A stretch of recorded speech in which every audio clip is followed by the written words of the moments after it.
ধপা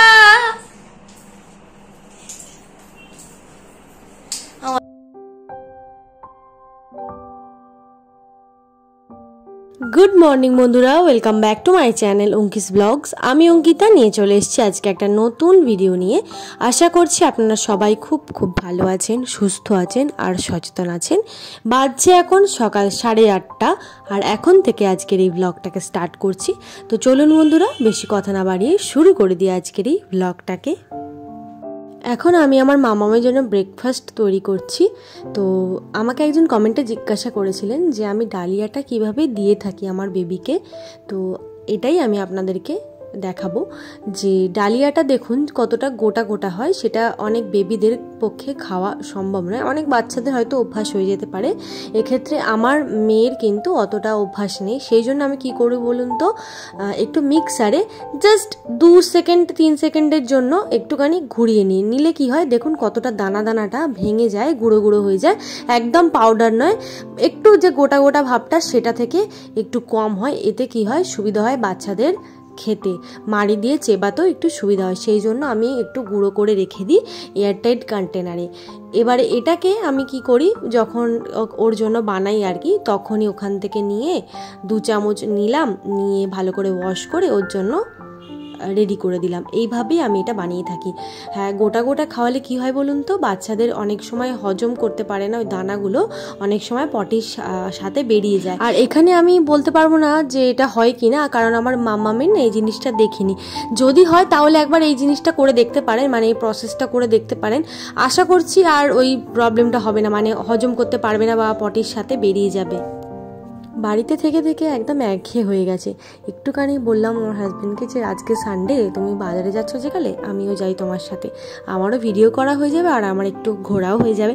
সেই জন্য মাম্মামকে মামনির কাছে দিয়ে এসেছি, মামনি ওকে খাইয়ে দিচ্ছে আর আমরা বেরিয়ে পড়েছি। ওকে খাইয়ে দিয়ে বেরোলে কি হবে বলুন তো, দেরি হয়ে যাবে, বাজার করতেও দেরি হবে আর বাজার করে বাড়ি আসতেও দেরি হবে। সেক্ষেত্রে তাড়াতাড়ি যাওয়া আর কি। আমি যে কটা ভিডিও ছাড়ি প্রায় সব কটা ভিডিওতে আমার কমেন্ট আসে যে আমার মাম্মামের ওয়েট কত। আমার মাম্মামের ওয়েট অনেক দিন হলো মাপানো হয়নি। লাস্টবার মাপিয়েছিলাম 8 কেজির মতো ছিল, কিন্তু এখন আমি জানি না কত কেজি হয়েছে। আমার মনে হচ্ছে আমার মাম্মামের ওয়েটটা অনেকটা লস করেছে, কারণ মাম্মামের মাঝখানে একটু শরীরটা খারাপ করেছিল। তো যেদিনে আমি মাপাবো আমি সেই দিনকেই আপনাদেরকে বলবো যে আমার মাম্মামের ওয়েট কত। তবে হ্যাঁ, একটা কথা বলে রাখি, বাচ্চাদের ওয়েট নিয়ে কিন্তু মাথা ঘামাবেন না। বাচ্চারা যদি চনমনে থাকে, ওরা যদি খাওয়া দাওয়া কমপ্লিট করে, ওরা যদি পটি করে নিয়মিত, ঘুমায় যদি নিয়মিত, তাহলে বাচ্চারা কিন্তু সুস্থ, ওয়েট যাই হোক না কেন। আর সব থেকে মেন পার্ট হচ্ছে বাচ্চারা যদি ঠিকঠাক টাইমে ঠিকঠাক মাইলস্টোন যদি অ্যাচিভ করে নেয়, মানে ধরুন ঠিকঠাক টাইমে হামাগুড়ি দিতে শেখা, ঠিকঠাক টাইমে হাঁটা, ঠিকঠাক টাইমে বসতে শেখা, এইসব জিনিসগুলো যদি ও ঠিকঠাক টাইমে শিখে নেয় তাহলে কিন্তু কোনো অসুবিধা নেই, বাচ্চা একদম সুস্থ, যতই তার ওয়েট কম হোক না কেন।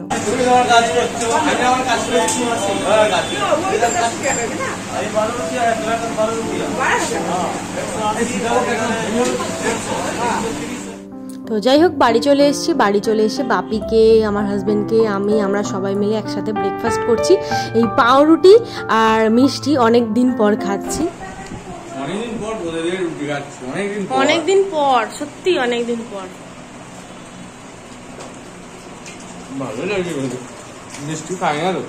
মিষ্টি তো একদমই খাওয়াই না মামা।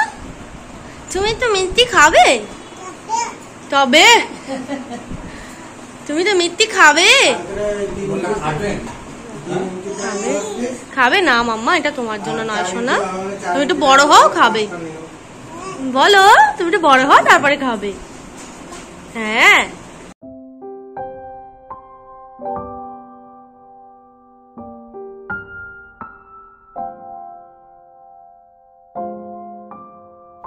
এটা কিন্তু পোলট্রির চিকেন, যে চিকেনটা কিনে নিয়ে এসেছি, কিন্তু ছাল সমেত চিকেন তৈরি, মানে রান্না করলে কি হয় বলুন তো, টেস্ট কিন্তু খুব সুন্দর হয়। কারণ ওই ছালের যে ফ্যাটটা রয়েছে, ফ্যাটটা চিকেনে গ্রেভির সাথে মিক্স হয়ে গিয়ে দারুণ টেস্ট হয়। তো মাঝে সাঝে আমরা এরকম চিকেনও খেয়ে থাকি। আমাকে একজন জিজ্ঞাসা করেছিলেন, একজন না 2-3জন জিজ্ঞাসা করেছিলেন যে আমার মাম্মামকে প্রত্যেকদিন আমি কতটা জল খাওয়াই। দেখুন, বাচ্চাদেরকে তো আর নিয়মিত জল খাওয়ানোটা সম্ভব নয়, তবু আমি চেষ্টা করি 150 থেকে 200 ml এর মধ্যে জল খাওয়ানোর। মাম্মা, মাম্মাম টুকি, টুকি, মাম্মাম, ধপ্পা। আমায় ধরতে পারে না বাবা, আমায় ধরতে পারে না, আমায় ধরতে পারে না।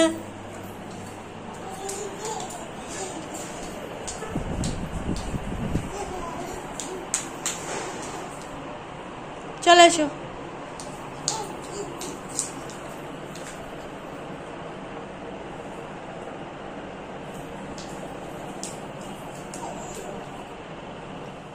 স্নান টান করে চলে এসেছি, এবারে মাম্মামকে খাওয়াবো। আর এদিকে মামনির রান্নাবান্না কমপ্লিট হয়ে গেছে। আর চিকেনটা জাস্ট কীরকম হয়েছে দেখুন, কালারটা এত সুন্দর এসছে, আমি আর দেখে না কন্ট্রোল করতে পারছি না, মনে হচ্ছে যেন কখন মাম্মামকে খাইয়ে দিয়ে আমি খেতে বসবো। তো এদিকে চিকেন কষা হয়েছে, আর এদিকে রান্না হয়েছে নোটে শাক, বরবটি, আলু দিয়ে চিংড়ির একটা চচ্চড়ি হয়েছে। এই চচ্চড়িটা আমার দুর্দান্ত লাগে, যদি একটু বড়ি দেওয়া হতো আরও টেস্ট হতো। আর বর্ষাকালে না বড়িটা আমরা অ্যাভয়েড করে চলি, কারণ প্রচণ্ড গুমো গুমো গন্ধ ছাড়ে। বসো বসো বসো, ওই যে পাপাদের কাছে বসো। তুমি খেয়ে নিয়েছো, আর আমরা খেয়ে নিই। তুমি খেয়ে নিয়েছো, আমরা খেয়ে নিই। অনেকদিন পর আমরা সবাই মিলে একসাথে বসবো।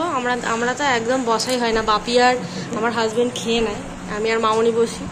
আজকে আমরা খাচ্ছি, রবিবার দিন, ভালো দিন। মাম্মামের খাওয়া হয়ে গেলে আমাদের তাড়াতাড়ি হয়ে যায়। বলো হ্যাঁ।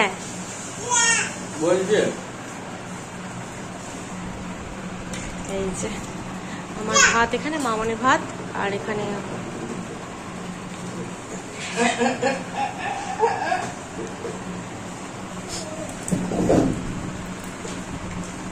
এটা খাবে না, মামনিকে দিয়ে দেবো, কারণ আমি তো তুলে নিয়েছি আমার পাতে। দোকানের ফেল তো পরোটা করেছে, পরোটা এই চিকেনটা কষা। কি পরোটা করেছি সেটা? পেটাই পরোটা, পেটাই পরোটা, ঘরের পেটাই পরোটা মজাই আলাদা। তার মধ্যে একদম আজকে মামনি বাপি মাংস কষা দেখো। ওকে দেওয়া হয়নি তো, ওই জন্য বল। মামনি কেমন হয়েছে গো পরোটাটা? নরম। বাপি পরোটাটা কেমন লাগলো? বাপিও খেয়েছে আজকে। তুমি পরোটা না আনতে যে ঘরেই পরোটা। আজকে আমি, মামনি আর বাপি তিনজন মিলে এটাকে ট্রাই করেছি। আমি করে দিয়েছি ওকে অনেকবার, কিন্তু খাইনি। ও বললো বলে তাই যে এটা হেভি করো তো, আবার করবে। ওর জন্য আমরা আজকে করলাম যে আজকে আমরাও খেয়ে দেখি। আরো বেটার হয়েছে আজকে, আরো ভালো হয়েছে।